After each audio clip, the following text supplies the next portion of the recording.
सच्ची और मार्मिक घटना पर बनी एक फिल्म 21 जुलाई 2023 को आई थी अजमेर 92। इस मूवी के नाम से आपको पता चल गया होगा कि अजमेर में हुई एक मार्मिक घटना पर बनी थी।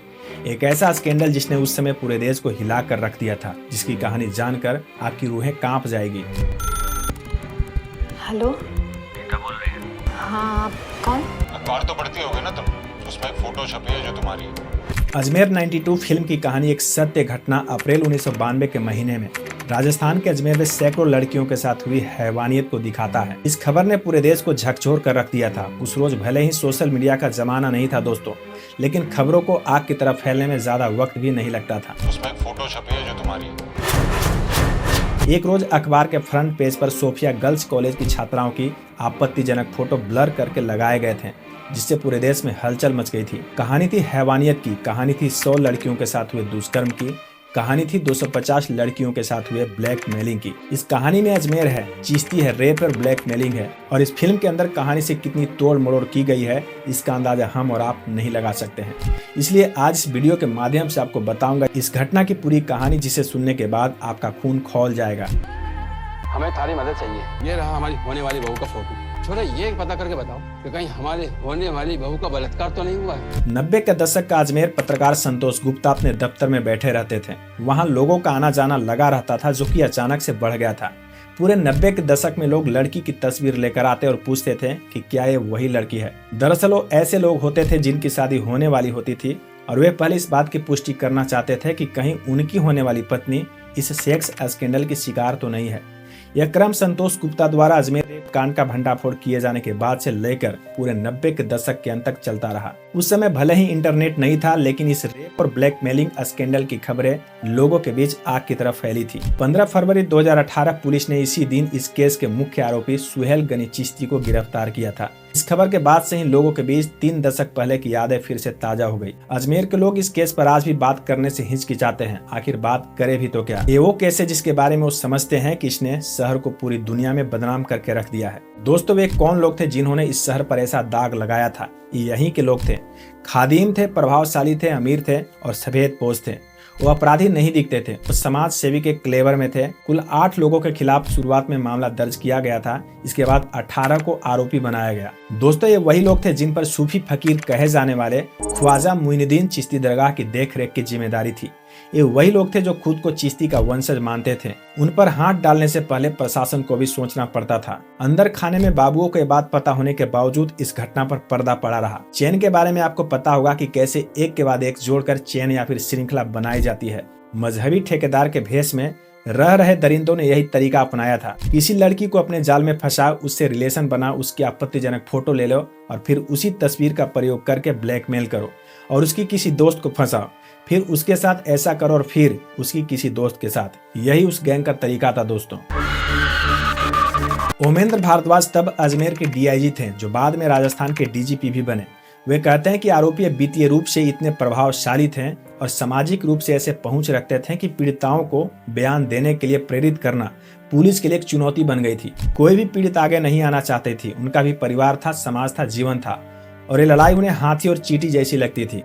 केस लड़ने, आरोपियों के खिलाफ बयान देने और पुलिस कचहरी के लफड़ों में पड़ने से अच्छा उन्होंने यही समझा कि चुप रहा जाए। इस घटना की शिकार अधिकतर स्कूल और कॉलेज जाने वाली लड़कियां थी। लोग कहते हैं कि इनमें से अधिकतर ने तो आत्महत्या कर ली। कहा जाता है कि यह घटना किसी बड़े परिवार के एक लड़के और 9वीं कक्षा की एक लड़की के बीच प्रेम संबंध से शुरू हुआ था। लड़के के दोस्तों ने उन दोनों की अश्लील तस्वीर निकाल ली थी और लड़की को अपने दोस्तों से जान पहचान कराने को कहा था। फिर तो इसका सिलसिला ही चल पड़ा। बाद में तो पुलिस ने भी मान लिया कि उन्होंने जानबूझकर खादिमों के विरोध लीगल एक्शन नहीं लिया था। दोस्तों, जब एक केस सामने आया था तब अजमेर कई दिनों तक बंद रहा था। लोग सड़क पर उतर गए थे और प्रदर्शन चालू हो गए थे। 32 साल से केस चल रहा है। कई पीड़िताएं अपने बयानों से मुकर गई, कईयों की शादी हुई, बच्चे हुए और बच्चों के बच्चे हुए। हमारी सामाजिक संरचना को देखते हुए शायद ही ऐसा कहीं होता है कि कोई महिला अपने बेटे और गोद में पोते को रखकर 32 साल पहले खुद पर हुए जुल्म की लड़ाई लड़ने के लिए अदालतों का चक्कर लगाए। शायद उन महिलाओं ने भी इस जुल्म को भूत मानकर नियति के आगोश में जाकर अपनी जिंदगी को जीना सीख लिया होगा और उनमें से अधिकतर अपने हंसते खेलते परिवारों के बीच 30 साल पुरानी दास्तान को याद भी करना नहीं चाहती। इस केस के 18 आरोपितों में से एक ने आत्महत्या कर लिया। फारूकी चिश्ती तब यूथ कांग्रेस का नेता हुआ करता था, जिसे मानसिक रूप से विक्षिप्त घोषित कर दिया गया। ऐसा नहीं है कि सुनवाई नहीं हुई। सेशन कोर्ट ने 1998 में 8 आरोपितों को आजीवन कारावास की सजा सुनाई थी, लेकिन इसके 3 सालों बाद 2001 में राजस्थान हाई कोर्ट ने इनमें से 4 को बरी कर दिया था। 2003 में सुप्रीम कोर्ट ने मोइजुल्लाह उर्फ पट्टन, इशरत अली, अनवर चिश्ती और शमसुद्दीन उर्फ मैराडोना की सजा ही कम कर डाली। इनमें सबको सिर्फ 10 वर्षों का कारावास मिला। इनमें से 6 के खिलाफ अभी भी मामला चल रहा है। सुहेल चिश्ती 2018 में शिकंजा में आया था। एक आरोपी अलमास महाराज फरार है, जिसके खिलाफ सीबीआई ने रेड कॉर्नर नोटिस तक जारी कर रखी है। लोगों का मानना है कि वो अमेरिका में हो सकता है। 2007 में मानसिक विक्षिप्त घोषित आरोपी फारूकी चिश्ती को अजमेर की एक फास्ट ट्रैक अदालत ने दोषी मानकर सजा सुनाई और राजस्थान हाई कोर्ट ने इस निर्णय को बरकरार भी रखा, लेकिन हाई कोर्ट ने उसके द्वारा तब तक जेल में बिताई गई अवधि को ही सजा मान लिया। चिश्तियों में अभी सिर्फ सलीम और सुहेल ही जेल में हैं। इस मामले में 200 से अधिक पीड़िताएं हैं, लेकिन कुछ नहीं बयान दिया है। अफसोस इनमें से शायद ही कोई अपने बयान पर कायम रही हो। संतोष गुप्ता अपना अनुभव बताते हुए कहते हैं कि शुरू से ही पुलिस का जोर दोषियों को सजा दिलाने पर कम और कथित रूप से पैदा होने वाली कानून व्यवस्था के विपरीत स्थिति से निपटने की तैयारी में ज्यादा था। एक और चीज जानने लायक है कि उस समय देश में पीवी नरसिम्हा राव की सरकार थी और वे प्रधानमंत्री थे। कांग्रेस पार्टी के अध्यक्ष भी वही हुआ करते थे। पूरे 5 सालों तक उन्होंने सरकार और संगठन को चलाया था। फारूक चिश्ती इंडियन यूथ कांग्रेस के अजमेर यूनिट का अध्यक्ष था। नसीब चिश्ती कांग्रेस के अजमेर यूनिट का उपाध्यक्ष था।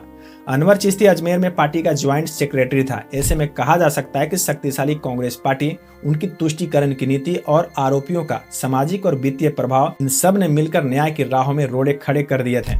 अक्टूबर 1992 में एक पत्रकार मदन सिंह की हत्या कर दी गई थी, जो कि अजमेर में लहरों की बरखा नामक दैनिक पत्रिका का संचालन करते थे। हॉस्पिटल में घुसकर उन्हें मार डाला गया था। इस हत्याकांड के लिंक इसी घटना से जुड़े थे। इससे पहले भी उन पर गोलीबारी हुई थी, जिनमें उन्होंने कांग्रेस के पूर्व विधायक डॉक्टर राजकुमार जयपाल को आरोपी बनाया था। इसके अलावा नेता के दोस्त सवाई सिंह भी आरोपी बनाया गया, जो कि अजमेर का लोकल माफिया था। सामाजिक स्तर पर भी इस केस का बुरा असर ये पड़ा था कि अजमेर की लड़कियों की शादी कराने में काफी मशक्कतें करनी पड़ती थी। लोग उनके चरित्र पर सवाल उठाते थे। पूरे शहर को एक ही नजर से देखा जाने लगा था। इस केस पर बाद में टीवी मीडिया पर शो से लेकर किताबें तक लिखी गई, लेकिन एक चीज जो आज तक नहीं दिखा वो था न्याय। अगर उस समय पुलिस ने इस केस में आरोपियों पर शिकंजा कसा होता तो शायद उन्हें फांसी की सजा मिल सकती थी। पुलिस को डर था कि इससे सांप्रदायिक तनाव फैलेगा। इस स्कैंडल को सामने लाने वाले नवज्योति के संपादक रहे दीनबंधु चौधरी ने कहा कि वो इसी उलझन में थे कि लड़कियों के खिलाफ हुए अत्याचार को तस्वीरों के जरिए बयां किया जाए या फिर नहीं। इसके बाद उन्होंने आगे बढ़ने का निश्चय किया और इन तस्वीरों के सामने आने के बाद ही प्रशासन की नींद खुली, और वो भी तब जब लोग सड़कों पर उतर गए थे। मुख्यमंत्री भैरव सिंह शेखावत की सरकार ने जांच के आदेश तो दिए थे, लेकिन तब तक काफी देर हो चुकी थी।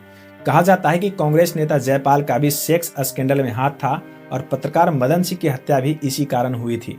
पत्रकार मदन सिंह पूरे घटना के तथ्यों का पर्दाफाश करने में लगे हुए थे। पुलिस ने इस हत्याकांड को गैंगवार का नतीजा बताया था। पुलिस मानने को तैयार नहीं थी कि इसका सेक्स स्कैंडल से कुछ लेना देना हो सकता है।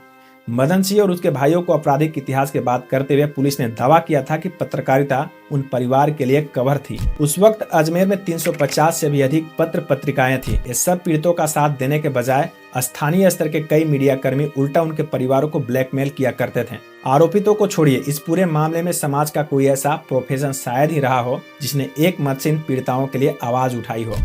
कि लड़की अपनी मर्जी से गई, उसके साथ कोई जोर जबरदस्ती नहीं हुई। पत्रकार को समझाइए, शहर की शांति न बिगाड़े। आरोप यह भी है कि जिस लैब में फोटो निकाले गए, जिस टेक्नीशियन ने इसे प्रोसेस किया और जिन पत्रकारों को इनके बारे में पता था, उन सब ने मिलकर अलग अलग ब्लैकमेलिंग का धंधा चमकाया। पीड़ित लड़कियों और उनके परिवारों से सबने रकम ऐंठे। ऐसे में भला न्याय की उम्मीद करे भी तो कैसे। कभी 29 पीड़ित महिलाओं ने बयान दिया था, आज गिनकर इनकी संख्या मात्र 2 है। दोस्तों, देखा जाए तो सिस्टम ने इन्हें हर तरफ से परेशान और तबाह किया था।